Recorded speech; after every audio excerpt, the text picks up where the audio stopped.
On s'est tous déjà sentis complètement noyés sous une montagne de choses à faire. Pas vrai? Si cette impression est familière, alors ce qui suit va vraiment parler. Aujourd'hui, on explore ensemble un secret puissant, une sorte de code de triche pour la productivité. Allez, on commence tout de suite. Pour commencer, attaquons-nous à un mythe qui a la vie dure. Cette idée qu'il faudrait toujours être à 100%, tout faire tout le temps.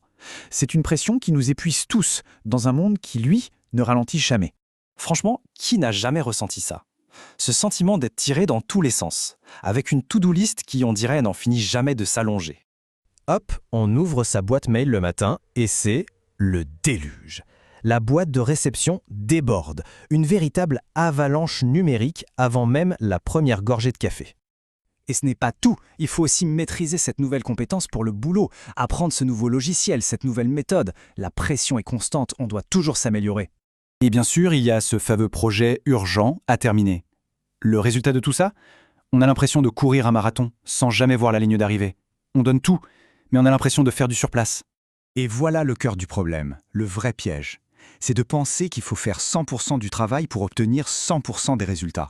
On a été formaté comme ça à croire que plus d'efforts, c'est forcément plus de succès. Alors on s'acharne, on s'épuise en pensant que c'est la seule solution. Mais, et s'il existait une autre voie, un raccourci? Attention, pas pour tricher, non, mais pour être plus malin, plus intelligent dans son approche. Ce code de triche, il existe, et il a un nom, la règle des 80-20. C'est un concept tout simple en apparence, mais vraiment révolutionnaire. Ça peut radicalement changer notre façon de bosser, d'apprendre, bref, de tout faire. Retenez bien ce chiffre, 20%. Il est la clé de tout. Il peut paraître petit, presque anodin, mais vous allez voir, son pouvoir est juste énorme. Parce que ce chiffre, il révèle un déséquilibre incroyable. En gros, un tout petit 20% de nos efforts, de nos actions, est en fait responsable de l'immense majorité de nos résultats. On parle de 80%. C'est un principe d'une puissance forte quand on y pense.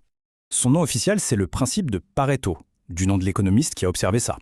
L'idée de base, elle est simple. Dans plein de domaines, une toute petite partie des causes produit la majeure partie des effets. Donc, le but du jeu, ce n'est plus de travailler plus dur. Ça, c'est fini.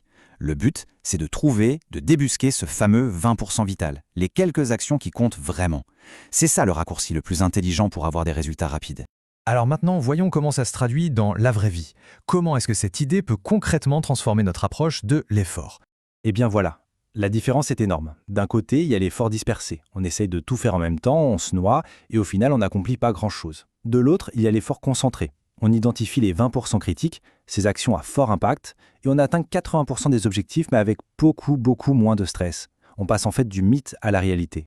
Et cette idée est particulièrement puissante pour l'apprentissage. Pensez à une langue, à un instrument, à un logiciel. Inutile de viser la connaissance absolue. Il suffit de maîtriser les 20% les plus utiles pour être efficace à 80%. C'est un changement total de perspective. D'accord, la théorie, c'est bien beau. Mais en pratique, on fait comment? Comment on les trouve, ces fameux 20%, au milieu du chaos de tous les jours? En fait, le processus est assez simple, en 4 étapes.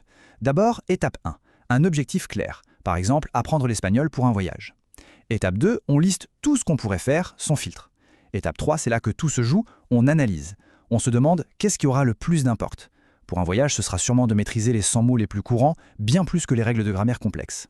Et enfin, étape 4, on se concentre à fond, sans relâche, sur ces 20%. Mais attention, il faut être très clair sur un point. Ça n'a rien à voir avec la paresse. Au contraire, c'est être stratégique. C'est une forme de priorisation impitoyable pour maximiser son impact. On arrive à la conclusion de cette analyse. Le message à retenir est simple, mais il est vraiment profond, et il pourrait bien changer la façon dont on voit les choses.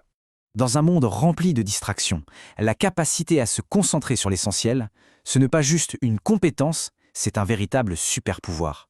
C'est ça la règle des 80-20. Cette citation résume tout à la perfection. On a tous 24 heures dans une journée. La vraie différence, ce n'est pas le temps qu'on a, mais la direction qu'on donne à notre énergie. La question finale, c'est donc celle-ci. Que ce soit au travail, dans des projets personnels ou pour apprendre quelque chose de nouveau, quels sont les 20% d'actions qui pourraient apporter 80% des résultats là? Maintenant, trouver la réponse, c'est trouver son raccourci le plus intelligent.